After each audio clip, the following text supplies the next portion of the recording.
The accounts of a certain particular entity are some of the most disturbing reports one could ever examine. The encounters with this entity have dated back centuries and have been permanently penned into various historical documents. Each culture or area that encountered this being had its own name for it. The operator, the tall man, even master. Today, it is most commonly known as Slenderman. In recent years, it's actually been a phenomenon that's been taking off, and it's been pretty viral. It's even gotten to the point where the legend has its own video game being developed for it. However, its presence in history is certainly undeniable. There are many recorded accounts documenting encounters with this entity. One such disturbing account, stemming from a German journal dating as early as 1702, writes, "My child, my Lars, he is gone, taken from his bed. The only thing that we found was a scrap of black clothing. It feels like cotton, but it is softer, thicker. Lars came into my bedroom yesterday screaming at the top of his lungs that the angel is outside. I asked him what he was talking about, and he told me some nonsense fairy story about the tall one. He said he went into the groves by our village and found one of my cows dead, hanging from a tree. I thought nothing of it at first, but now he is gone. We must find Lars, and my family must leave before we are killed. I am sorry, my son. I should have listened. May God forgive me." Despite different cultures attributing different names to this being, all descriptions of it share some very common traits. The Slenderman is described as being a tall man. In many reported experiences, it is said to have the appearance of wearing a black suit and maybe even a tie. Now, there's an important distinction to be drawn here. If this being indeed wears a suit, it can be concluded that it has an awareness and some sort of intelligence. However, if it does not, and it just seems to have the appearance of doing so, then it's hypothesized that it has a natural ability to merge in its surroundings, and in this case that would be with our society, our culture. It may be why this entity has even been evasive for so many centuries, despite an ever-evolving and ever-changing culture. It is also reported as having no eyes, no mouth, no hair, and no distinguishable facial features.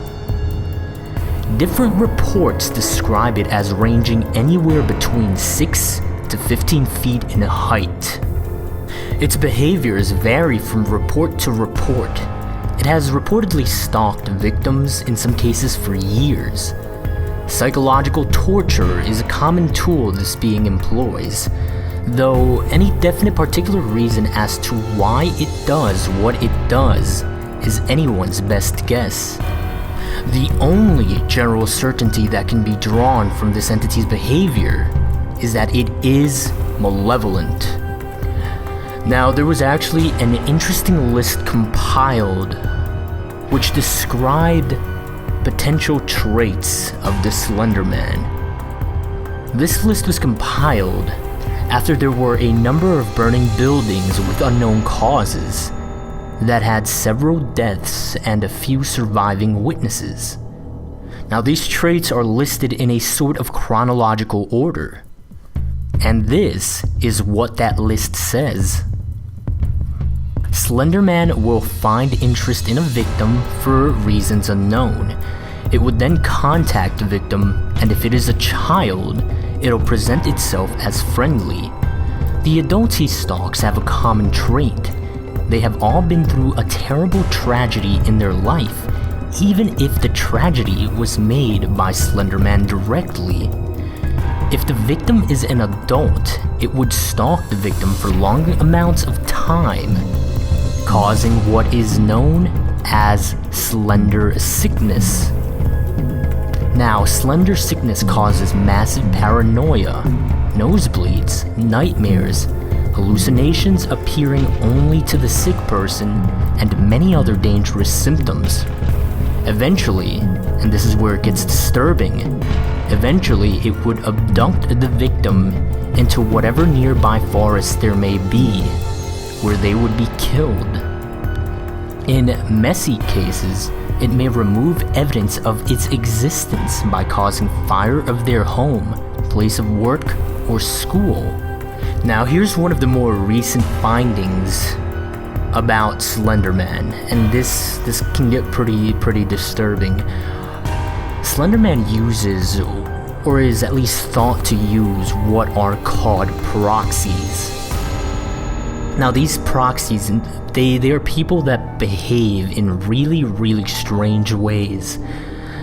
Oftentimes it is described as if they behave in ways that make them appear as if they are possessed. It is a kind of psychosis. However, it is unknown whether this psychosis is simply them speaking for themselves, or if it is actually Slenderman pulling the strings. In its most generalized form, you can consider these proxies insane individuals that are apparently under its control or influence. Now this is because these proxies tend to act based on what this entity might want or need. It's sort of like servants. Now the idea is that these people do all the physical interaction for it. Quite significantly here is the idea that they might even destroy or even leave evidence for it. They may even serve as sort of a communication medium, which is really disturbing considering the potential forms of media that they can communicate through. Because this includes creating any sort of electronic media to communicate with whomever they might feel the need to. So it might be possible that there are videos or files out there with communication from it. This idea, it kind of brings you as close as possible to this, as directly as possible as you can get. One final point, you cannot choose to be a proxy. There are reports or accounts in which people have tried where they've wanted to, but it doesn't work that way. In short, it chooses you, you do not choose it. And that, I think, is probably one of the scariest aspects of this entire thing. Apparently there are organizations tracking it, however not much is known about this as one would suspect. In fact, it's even to the point where one of the organizations is literally just called the organization. It's been given aliases such as Optic Nerve, the Unknown Organization, the Bureau, and even the Anti-S-Walker Unit. But all in all, it's just an unnamed organization. One report states that there was an interview with a detective. This detective did not state where he worked from, he only stated that they were based in Washington in the United States. Based on these reports, it is known that the organization pretty much knows about as much as we do when it comes to the Slenderman. However, some extra information includes that they refer to Slenderman as a serial killer whenever they are talking to civilians. They have been researching this entity for many years. They believe he has killed and that he's active throughout the nation, and they do not know how to neutralize him. But beyond that, there is very little known about this organization. There's actually another very interesting foundation that very little is known about. The foundation itself is called SCP, This foundation's initials stand for secure, contain, protect. What they essentially do is they find anomalous objects that are considered not to belong in physical reality or in nature, and they contain them because these objects might be seen as a threat to the stability of our existence. The items they contain are actually referred to as SCPs, and this foundation has actually contained an SCP that is often thought to be the Slenderman because of its nature and the way it works. This SCP is called SCP-582. Its alias is Bundle, and here's a description directly from the SCP archives. SCP-582 is an adaptive, self-propagating meme in the form of an entity most often referred to as blank. It's blanked out. SCP-582's primary ability is passive reality modification. Any fictional account written about SCP-582 will become a factual record of a manifestation of the entity in which SCP-582 will carry out all actions attributed to it in the narrative. These manifestations will happen at whatever time and place is specified. If no specific location or time is given, the manifestation will occur at any opportunity that will meet the narrative's criteria. Now here's what's really interesting about how they are handling this, and for this reason we are here in the video solely referring to this SCP by a factual name in which no narrative can be established.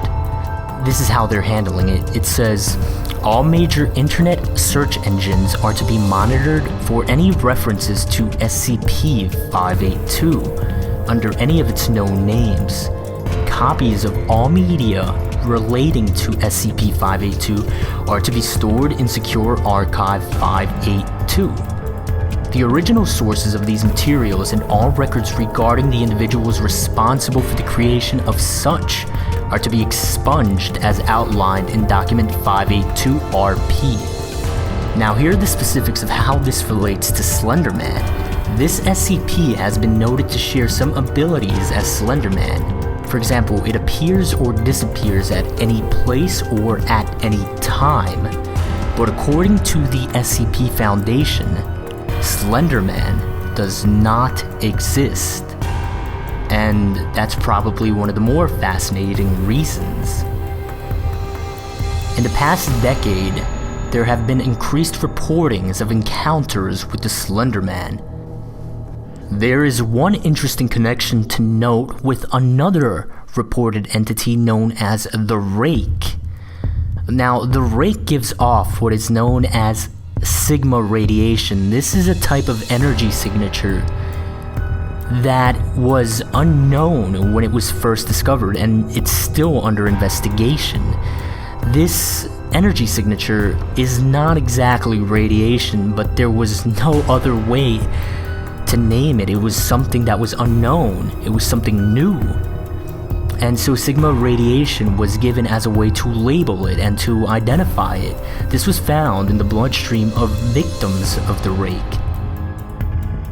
What's interesting here and its connection to Slenderman is that Slenderman, in one or two cases, maybe a few, left behind what was a sort of fabric, a piece of cloth. And this cloth gave off that very same energy signature. Now, more information will be compiled for a future summary video of what the Rake is.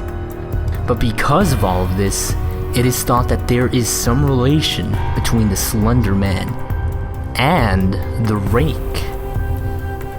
There have even been mentions of a modern cult who worships the Slenderman, who see him as some sort of holy being and that his actions are a blessing. The Slenderman is certainly one of the most notorious entities in existence.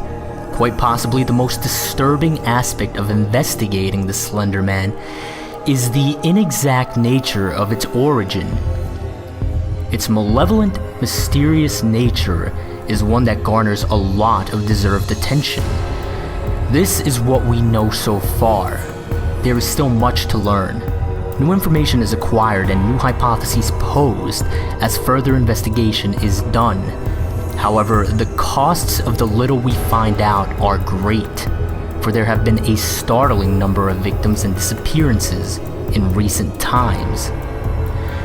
Yet all information is valuable, for if we do not know or understand how this entity operates, its motives, its purpose, how could we ever hope to escape it should we be misfortunate enough to encounter the Slenderman for ourselves?